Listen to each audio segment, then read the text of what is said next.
ఓం నమో భగవతే శ్రీ రమణాయ. చాలా సంతోషం నాయన. మహర్షుల వారు నీవెవరివో నీవే తెలుసుకో అన్నప్పుడు ఎలా తెలుసుకోవాలి? What is self realization? ఈ సెల్ఫ్ రియలైజేషన్ అనేది దేహాత్మబుద్ధిలో ఉన్నటువంటి జీవుడికి ఎప్పటికైనా కలుగుతుందా? అసలు జీవుడంటే ఎవరు? సెల్ఫ్ రియలైజేషన్ అనేది ఎవరికి అనేది విషయాన్ని కూలంకషంగా ఇక్కడ ప్రస్తావించడం జరుగుతుంది. మనం ఇక్కడ ఎన్ని మాటలు చెప్పుకున్నా ఆత్మని, నీ సహజత్వాన్ని ప్రకాశింపచెయ్యగలిగినది ఈ మాయలో ఏ ప్రక్రియ లేదు. కర్మల చేత కానీ, యజ్ఞయాగాదుల చేత కానీ అది కుదరదు. దానికి కారణం ఏంటి? మనస్సుకు అందదు, బుద్ధికి అందదు, ఇంద్రియాలకు అందదు, మాయకే అందదు. అందుకనే ఆ హయ్యర్ పవర్ అనేది మాయకు కూడా అతీతమైనది. చాలా విచిత్రమైనటువంటి స్థితి ఒకటి ఈ మాయలో కనపడుతుంది. మహర్షుల వారిని దర్శించటానికి దేశ విదేశీయులు ఎందరు వచ్చినప్పటికీ నీవే ఆత్మవే, నీవే ఆత్మవే, తెలుసుకో తెలుసుకో తెలుసుకో అంటూ సూచించారే తప్ప దాన్ని ప్రకాశింప చెయ్యగలిగిన మార్గం అంటూ ఏదీ లేదు. అయినప్పటికీ విచారం చేయమన్నారు. నేనెవరు విచారం చేయమంటారు. ఎవరు చెయ్యాలి విచారం? ఈ దేహాత్మబుద్ధిలో ఉన్న మాయా నేనే కదా. తనకు తాను విచారం చేసి నష్టం అవ్వటానికి ఇష్టపడుతుందా?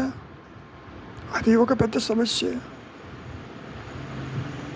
ఆదిశంకరులు సాధనా చతుష్టయంలో 4 రకాలైనటువంటి యొక్క విషయాలని ప్రస్తావించారు. వివేకంతో కూడుకొని ఉంటూ ఏది నిత్యము ఏది అనిత్యమని విచారించమంటారు. శమధమాది షట్సంపత్తి అన్నారు. అంటే అంతరింద్రియ బాహ్యేంద్రియాలని నియంత్రించమన్నారు. ముముక్షత్వం ఎప్పుడూ ఉండాలంటాడు. మోక్షమందు ఆసక్తి అంటారు. తీవ్ర వైరాగ్యాన్ని అలవరుచుకో అంటారు. ఇంద్రియాల వెంట వెళ్ళొద్దంటారు. ఒకటి కాదు, ఒకవైపు ఈ జీవుడు పిడికడు ప్రారంధంతో మాయలోకి వస్తున్నాడు. తాను కర్తను అనుకుంటున్నాడు. ఇంద్రియ సుఖాలకి బానిస అవుతున్నాడు. నిద్ర లేచినప్పటి నుంచి ఏదో ఒక ఆలోచనతో ఇది కావాలనో, ఇది వద్దనో, ఇది బాగుంటుందనో, ఇది లేకపోతే బాగుంటుందనో, ఇది ఉంటే బాగుంటుందనో అంటూ వివిధ రకాలుగా యోచిస్తూ ఉంటాడు ప్రతి మానవుడు ఈ మాయలో. ఇంతకీ సెల్ఫ్ రియలైజేషన్ అంటే ఏమిటి? అది ఎవరికి? జీవుడికా? జీవుడు ఒక ఊహా వస్తువు అన్నారు రమణ మహర్షులు గారు. ఒక ఇమాజినరీ, ఒక ఫ్యాంటమ్, ఒక పిశాచము, ఒక లోయర్ సెల్ఫ్, అసలు లేనిది అన్నాడు. లేనటువంటి అహంకారము వ్యక్తిత్వానికి ఆత్మను గురించి ఎంత చెప్పినా ఎలా తెలుసుకుంటుంది? లేని పాము ఎప్పుడైనా తాడును తెలుసుకోగలదా? నీవు మాయలో తాడును తాడుగా కాక పూర్వస్మృతి వల్ల పావు భయం కలిగింది. అందుకని తాడు మీద కాలు పడ్డప్పుడు ఏమైంది? మరి నువ్వు పాము భయానికి గురైనావు కదా. ఎప్పుడైతే పాము ఉందేమో చూడబోతే అదే ప్లేస్లో తాడు ఉన్నది. నేను పొరపాటు పడ్డానని అనుకోవటానికి అవకాశం కలిగింది. నీవే అంటావు అసలు పామే లేదు పొమ్మన్నావు. మరి ఉన్నదేమిటి? తాడు బాగానే ఉంది. చెప్పుకోవటానికి ఎన్ని ఉదాహరణలైనా ముచ్చపు చెప్పులో వెండి అని, పోస్ట్ గోస్ట్ అని. మరి ఎట్లా వెళ్ళాలి మనం? మార్గమా? లేదు. ఉన్న సత్యము జీవుడికి అందదు. చూడపోతే తురీయానికి అవస్థాత్రయములకి ఏ కనెక్షను లేదు. ఆ మాట కూడా మహర్షులు వారు చెప్పారుగా. ఏ ఋషి చేతను ఈ జగత్తుకి అటు ఆత్మకి వారధి నిర్మించబడలేదు, రాకపోకలు లేవు. ఇంత స్పష్టంగా చెప్పినప్పటికీ మరి నేనెవరో నాకెలా తెలుస్తుంది? సమస్య ఏమిటి అంటే, లేనిది ఉన్నట్టుగా కనపడుతుంది, ఉన్నది లేనట్టుగా అనిపిస్తుంది. కనిపించేది అనిపించేది ఎవరికో, చూడపోతే నాకు అంటావు. ఈ దేహము నాది అంటావు, దేహధర్మాలు నా ధర్మాలు అంటావు. దేహం లేకపోతే నేను లేనంటావు. ఈ స్థూల దేహంతో ఈ జగత్తును చూస్తున్నావు, ఇతరులను చూస్తున్నావు. నీకు వారికి భేదాన్ని గుర్తిస్తున్నావు, వారిలో వారికి భేదాన్ని గుర్తిస్తున్నావు. ఒకటి కాదు, ఈ మానసికమైనటువంటి ప్రక్రియలో, నీ కల్పనలో దేహాత్మ బుద్ధి జనించిన తరువాతనే మరి నీకు ఆలోచనలు, అన్యత్వము, పరిమితత్వము ఇవన్నీ కూడా మరి ఏర్పడుతున్నాయా లేవా? అన్నీ బాగానే ఉన్నాయి. నీవు ఇది కాదు, నేను అంటే ఆత్మ అని నీవు తెలుసుకో అన్నప్పుడు వ్యక్తిత్వ దృష్టితో చూస్తున్నావే తప్ప, తాను దేహము కాకపోతే తానేమై ఉంటారు, తాను ఉన్నాడా లేదా, ఉంటే ఎలా ఉన్నది అనేటటువంటి స్థితి ఈ మాయాజీవుడికి అందుబాటులో ఉండదు. ఎంతసేపటికి జాగ్రత్త స్వప్న సుషుప్తలలో దేహాలను మార్చుకుంటూ, లోకాలను దర్శిస్తూ. అదేమిటండి, ఎలా దర్శిస్తారు? ఇదిగో ఈ స్థూల దేహానికి జగత్తును చూస్తున్నావుగా, నీలాగే ఇతరులను చూస్తున్నావుగా, జనన మరణాలు చూస్తున్నావుగా, దేహధర్మాలు నీ ధర్మాలు అనుకుంటున్నావుగా, దేహం పుట్టుక నీ పుట్టుక అనుకుంటున్నావుగా. మరి కోరికలు, అంతర్శత్రువులతో నీవు కూడుకొని ఉన్నావా లేదా? ఒకవైపు కర్తృత్వము, భోక్తృత్వము, కర్మ ప్రభావము నిన్ను వెంటాడుతూనే ఉంది. ఆ మాటే అంటున్నారు మహర్షులు వారు కూడా. ప్రతి జీవుడు ఇక్కడికి ఒక పిడికడు ప్రారంభంతో వస్తున్నాడు. అందులో జననం మరణం అనేది ఆల్రెడీ ఫిక్స్ అయి ఉంది. ఒకవైపు నీకు ఆలోచనలు వస్తున్నాయి అంటేనే కర్మ ప్రభావం ఉన్నదన్నమాట. పోనీ ఆలోచన అంటే ఏంటో చూడండి, అక్కడ ఏమీ లేదు. పోనీ ఆలోచించేవాడు ఎవడైనా ఉన్నాడా స్థూలంగా? అది లేదు. ఎంత విచిత్రంగా ఉంటుంది. ఉనికి లేని వాడికే ఇన్ని బోధలు, ఇన్ని శాస్త్రాలు, ఇన్ని యోగ మార్గాలు. ఓహో, ఎంతటి విచిత్రమైనటువంటి పరిస్థితి. అయినప్పటికీ ఈ దేహాత్మ బుద్ధిని విడవలేక ఉన్నావా లేదా? ఎంత ఉన్నప్పటికీ నిద్ర ముంచుకొచ్చిన సమయంలో, అంటే నీ సహజత్వము, దేహాన్ని అక్కడ వదిలిపెట్టి వెళ్ళిపోతున్నావా లేదా? చాలా తేలిగ్గా ఒక్క 24 గంటల్లోనే 3 దేహాలను మార్చుకుంటూ ఆ లోకాలు దర్శిస్తున్నావా లేదా? ఎవరు మారుస్తున్నారు, ఎవరు దర్శిస్తున్నారు అన్నదే ముఖ్యమైన ప్రశ్న. నేను అంటావు, ఆ నేనెవరు అన్నదే అనాత్మ విచారం. సెల్ఫ్ రియలైజేషన్ అన్న పదాన్ని మనం కాసేపు పక్కకు పెడితే, నీవు కాని దానితో నీ ఉనికిని ఏర్పరచుకున్నప్పుడు ఒక వ్యక్తిగా, ఒక కర్తగా నువ్వు అనుకుంటున్నావా లేదా? భగవద్గీతలో కృష్ణ పరమాత్మ కూడా అర్జునుడితో ఇదే విషయం చెప్పాడు. కర్మయోగంతోనే గీతాబోధ మొదలైందా లేదా? తాను కర్తను అనుకుంటున్నాడు. నువ్వు కర్తవు కాదని ఎంత చెప్పినా 700 శ్లోకాలు చెప్పాల్సి వచ్చింది అక్కడ. సరే, ఆ విషయాన్ని కాసేపు పక్కకు పెడితే, ఆత్మ ప్రకాశము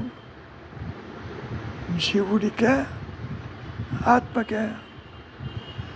ఆత్మకి ప్రకాశం అయితే జీవుడికి వచ్చిన లాభం ఏంటి? విచారించండి. అసలు జీవుడు ఆత్మను విడిచి ఉన్నాడా? ఆత్మే జీవుడా? జీవుడే ఆత్మ? 2 నేనులు ఉన్నాయా? ఒకటే నేను ఈ విధంగా కనపడుతుందా అనేటటువంటి అనేక ప్రశ్నలు ప్రతి ఒక్కరిని వేధిస్తాయి, పీడిస్తాయి. సమాధానాలు దొరకవు. మరి ఇంకా విచారిస్తే, నీవే ఎరుకవి అన్నారు, నీవే జ్ఞానానివి, యు ఆర్ ది కాన్షియస్నెస్. బాగానే ఉంది. నిరాకారమైనటువంటి ఆ అవేర్నెస్, ఆ ఆత్మస్థితి ఎలా ఉంటుంది? నేను ఎప్పుడు తెలుసుకుంటాను? ఈ జీవిత కాలంలో తెలుసుకోగలనా? లేదా మరణించిన తర్వాత అది ప్రకాశిస్తుందా అనే ప్రశ్నలు కూడా మహర్షుల వారిని అడగటం జరిగింది. నీవు పుట్టకముందు ఉన్నది అదేను, పెరుగుతున్నప్పుడు అదే ఉన్నది. నీవు దేహాత్మ బుద్ధితో నశించినప్పటికీ దానికి నశింపు లేదు, ఉదయాస్తమానాలు లేవు, అది ఎప్పుడూ ఉన్నది. ఆది శంకరులైతే ఏకం నా ద్వితీయం, రెండవది లేదు, అది మాత్రమే ఉన్నది అంటూ చాలా విశిష్టంగా చెప్పినప్పటికీ మానవాళిలో నాకెప్పుడు ఆత్మ ప్రకాశిస్తుందని కర్మలాచరిస్తూ, పవిత్ర జలాలలో మునుగుతూ, దేవాలయాలను దర్శిస్తూ, యాత్రలు చేస్తూ, పవిత్ర గ్రంథాలను పఠిస్తూ, ఎప్పటికైనా వస్తుందని ఎదురు చూసేవాళ్ళు ఈ మాయలో కోటాను కోట్ల మంది ఉంటారు. అయినప్పటికీ, ఎన్ని కర్మలు ఆచరించినప్పటికీ ఆత్మని ప్రకాశింపచేయగలిగిన వారెవరూ లేరు, మార్గము లేదు. చాలా విచిత్రమైనటువంటి పరిస్థితి అది. ముఖ్యంగా నీ స్వరూప జ్ఞానము ఎందుకు, ఎప్పుడు, ఎక్కడ ప్రకాశిస్తుందో ఎవరూ చెప్పలేరు. దత్తాత్రేయుల వారు త్రిపుర రహస్యంలో కూడా ఈ విషయాన్ని సుస్పష్టం చేశారు. త్రిపురాదేవి ఎక్కడ తాను ప్రకాశింపదలుచుకుంటే తాను ప్రకాశించి జీవుడికి ముక్తినిస్తానంటూ చెప్పుకొచ్చారు. అంటే జీవుడే లేడు, ముక్తి అనే పదం ఏమిటి? మరి ద్వైతంలో మాట్లాడుకుంటున్నాంగా, జీవుడు ఒకడు ఉన్నాడని, జనన మరణాలంటూ ఉన్నాయని, మరి సాధనలన్నీ, యోగ మార్గములన్నీ ముక్తి కోసమేనని. అసలు ముక్తి అంటే ఏమిటి? బొందితో కైలాసం వెళ్ళటమా? స్వర్గన నరకాలు దర్శించటమా? ఏమిటి ముక్తి అంటే? ఆదిశంకరులు ఈ సందర్భంలో ఒక మాట అంటారు, బంధమోక్షాలు లేవు, ఉన్నదే ఆత్మ. అంటే బంధంలో ఒకళ్ళు ఉంటే, నిజంగా ఉంటే మోక్షం గురించి మనం ఆలోచించవచ్చు. ఎవరున్నారు బంధంలో? నేనంటావు. ఆ నేనెవరు? దేహం చెప్పిందా ఉన్నట్టు? మనసు చెప్పిందా? ఇంద్రియాలు చెప్పాయా? ఎవరు చెబుతున్నారు నేనున్నానని? తీరా చూడబోతే అట్టివారెవరు లేరు. మరి ఒక సందర్భంలో రమణ మహర్షుల వారు, the self realization is for the self, by the self, to itself, not to jiva, not to the vyakti, not to the individual. There cannot be any individual realization అంటూ ఎంత స్పష్టంగా చెప్పినప్పటికీ నాకెప్పుడు తెలుస్తుంది, నేనెప్పుడు ఆత్మానందాన్ని అనుభవిస్తాను అనేటటువంటి ప్రశ్న ప్రతి వారిలోనూ మిగిలి ఉంటుంది. ఎంత తేలిగ్గా చెప్పారు మహర్షులు వారు. లోపలికి వెళ్ళు, ఈ అహంకారము తల్లకిందుగా పడిపోతుంది. బాగానే ఉంది, అనుగ్రహం చేత ఆత్మ ప్రకాశిస్తుందన్నారు. పోనీ ఇక్కడ ఏమైనా కార్యకారణ సంబంధాలు ఉన్నాయా? నేను మౌనంగా ఉంటే, నేను లోపలికి వెళితే నా ఆత్మ ప్రకాశిస్తుందా? నన్ను అట్టిపెట్టి ప్రకాశిస్తుందా? ఏ విధంగా నాకు తెలుస్తుంది అన్న ప్రశ్నలు కోకొల్లలుగా ఉదయిస్తూ ఉంటాయి. మరి ఇక్కడ అనుగ్రహం అంటున్నారే, ఆత్మకే అన్యత్వం లేదు. ఎవరిని అనుగ్రహంలో తీసుకొస్తుంది? ఇక్కడ అనుగ్రహం అంటేనే ఆత్మ, అనుగ్రహం అంటేనే ఎరుక, అనుగ్రహం అంటేనే ఉచ్చతర శక్తి, అనుగ్రహం అంటేనే తురీయము, అనుగ్రహం అంటేనే గురువు, అనుగ్రహం అంటేనే సర్వము, అనుగ్రహం అంటేనే అసలు ఉన్నదే అనుగ్రహము, శ్రద్ధే అనుగ్రహము. ఆదిశంకరులు కూడా ఈ మాట అన్నారు, శ్రద్ధయా లభితే జ్ఞానం అన్నారు. అంటే అర్థమేంటి?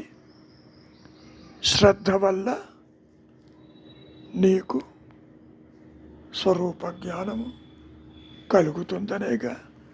కలగటం అంటే కొత్తగా వస్తుంది అది లేదే. ఆ మాట కూడా మహర్షులు వారు స్పష్టం చేశారుగా. కొత్తగా వచ్చేదైతే మళ్ళీ పోతుందిగా. ఇందాక చెప్పుకున్నట్లు నీవు పుట్టకముందు అదే ఉంది, పుట్టిన తర్వాత అదే ఉంటుంది, నీవు నశించినా అదే ఉంటుంది. మరి ఏ విధంగా మనం ముందుకు వెళ్ళాలి, ఏ విధంగా యోచించాలి, ఏ విధంగా ఉండాలి? ఒకవైపు ఏమో సాధన లేదంటుంటే, సాధించేవాడు లేడంటుంటే, సాధ్యము కాదంటుంటే, అదే నీవంటుంటే, ఇన్ని మాటలు విన్న తరువాత మరి సాధకుడి మనస్సుల్లో మరి దిక్కుతోచని పరిస్థితి ఉంటుంది కదా. ఏం చెయ్యాలి, ఏం మానాలి, ఏం పొందాలి, ఏం పోగొట్టుకోవాలి అనేటటువంటి ప్రశ్నలు ఉదయిస్తూనే ఉంటాయి. దానికి అంతూ పొంతూ అంటూ ఉండదు. ఈ జీవితం యొక్క పరమావధి నీవుగా నిలిచి ఉండుట బాగానే ఉంది. ఒకవైపు నీవు ఆల్రెడీ ఉన్నామంటారు, నీవు ఇది కాదంటారు, ఆత్మను తెలుసుకోమంటారు. మరి తెలుసుకునేవాడు లేడంటాడు. లేనివాడు ఆత్మని తెలుసుకోగలడా? పోనీ కార్యకారణ సంబంధాలు ఏమైనా ఉన్నాయా? లేవే. నేను నిశ్చలంగా ఉన్నా కాబట్టి నాకు ఆత్మ ప్రకాశించాలనే కండిషన్స్ ఉన్నాయా? లేదే. ఎట్లా, ఏ విధంగా మనం ఇంతటి జటిలమైన విషయాన్ని జీర్ణించుకోవచ్చును, ఆచరించవచ్చును, ఆత్మని అనుభవానికి తీసుకొచ్చే సామర్థ్యము అసలు జీవుడికి ఉన్నదా? ఆ విషయాన్ని మనం సూక్ష్మంగా పరిశీలించవలసిన అవసరం ఎంతైనా ఉన్నది. అప్పటికీ మహర్షుల వారు ఏమంటున్నారు? నేను ఎవరన్నా విచారం చెయ్యి. చేత కాదా? ఎందుకు చేత కాదు? పక్వ చిత్తులకి మాత్రమే అన్నారు, సామాన్యులకి పనికి రాదన్నారు. నీకు ఏ మార్గం తోస్తే ఆ మార్గాన్ని వెళ్ళమన్నారు. భక్తో, కర్మో, జ్ఞానమో ఏదో ఒకటి, అది చెయ్యి ఇది చెయ్యి అన్నారేమో తప్ప దానివల్ల ఆత్మ ఏమన్నా ప్రకాశిస్తుందా? నేను చెయ్యలేనంటున్నావు కాబట్టి నీకు తోచింది చేయమన్నారు. ఏంటైనా మనం ఇక్కడ ఎన్నిసార్లు ఎన్ని రకాలుగా చెప్పుకున్నప్పటికీ ఆత్మని ప్రకాశింప చెయ్యగలిగింది ఈ ద్వైతంలో, ఈ మాయలో ఏదీ లేదు, లేదు, లేదు. మరి ఆత్మని అద్వైత సిద్ధని ఎందుకన్నారు? ఇంకా విచిత్రంగా ఉందిగా. ద్వైతమే లేదంటుంటే ద్వైత రహిత స్థితి అంటూ ఆత్మని చెప్పటం, సూచించటం బాగానే ఉంటుంది. కానీ అదే నీవు అన్నప్పుడు నాకెందుకు తెలియటం లేదు అనే ప్రశ్న ప్రతి ఒక్కరిలోనూ మిగిలి ఉంటుంది. ఒకవైపు ఎన్నో జన్మలు ఎత్తాలని, ఆ జన్మలలో తాను సాధన చేసి పొందవచ్చునని అనుకునేవాళ్ళు కూడా కోకొల్లుగా ఉన్నారు. దీనికంతటికి కారణం వ్యక్తిత్వ ధోరణి, అహంకార ధోరణి, పరిమితత్వ ధోరణి. నిజమే, ఉన్నది అనంతమైనటువంటి జ్ఞానమే పరిమితంగా అనిపిస్తూ ఉంటుంది.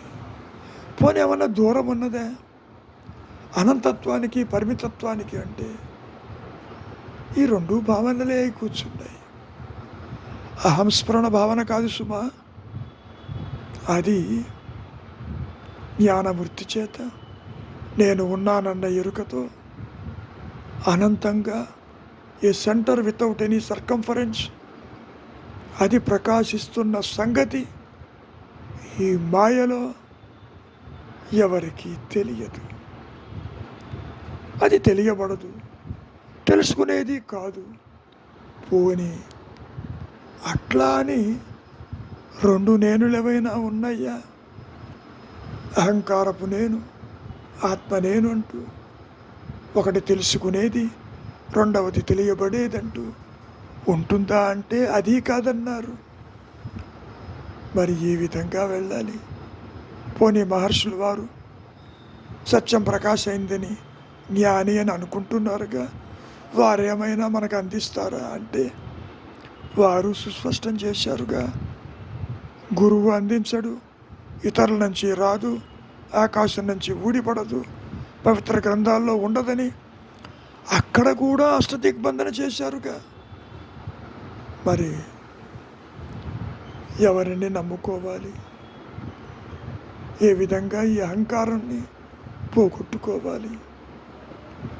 ఉంటే నిజంగా పోగొట్టుకోవచ్చు, లేనిది పోగొట్టుకోవటం ఏంటి? కుదరదు కదా. విచారించండి. విచారం ఎంత చేసినా అంతు చిక్కదు. మనస్సుకు అందని దాన్ని మనస్సుతో చెప్పమంటే ఎలా కుదురుతుంది? ఆ విషయం కూడా రమణ మహర్షుల వారు ప్రస్తావించారు. స్వరూప జ్ఞానమందు ఈ మనస్సు, ఈ అహంకారం అక్కడ లేదు.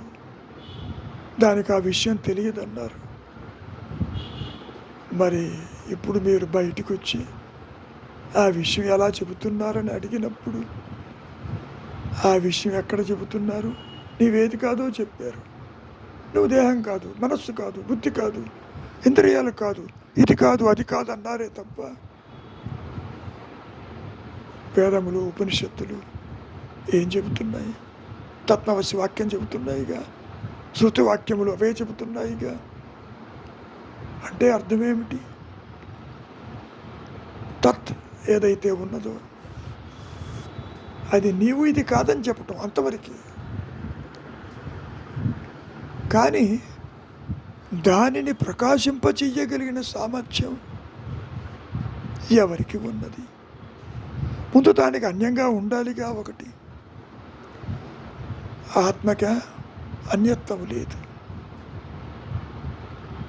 మరి ఇక్కడ నీక దేహాత్మబుద్ధితో అంతా అన్యంగానే ఉంది. దేహమన్యము, జగత్తన్యము, సంసారం అన్యము, నువ్వు అనుకునే దైవము అన్యము, చివరికి నీ ఆత్మ కూడా అన్యమే. నాకు ఆత్మ తెలియటం లేదు అంటున్నావుగా. ఏ విధంగా మనం ముందుకు వెళ్ళాలి? ఏదైనా సాధన చెయ్యాలా? ఊరక ఉండాలా? ఏది చేసినా చెయ్యకపోయినా ఆత్మని ప్రకాశింప చెయ్యగలిగిన మార్గం ఉంటే చెప్పండి అని ఎంత అడిగినా ఎప్పుడూ ఉండేదానికి మార్గం ఏంటి? అదే నీవని చెప్తారే తప్ప దాన్ని ప్రకాశింప చెయ్యగలిగింది వేరు ఎరుక లేదని ఈ మాయలో సూచించడం జరిగింది కదా. మరి ఆయన చాలా విచిత్రమైనటువంటి స్థితి. వారు తెలుసుకున్నారు, వీళ్ళు తెలుసుకున్నారు. వీరు జీవన్ముక్తులు, వారు విదేహముక్తులు అంటూ ఎన్నో మాటలు ఈ మాయలో వింటూ ఉంటాం.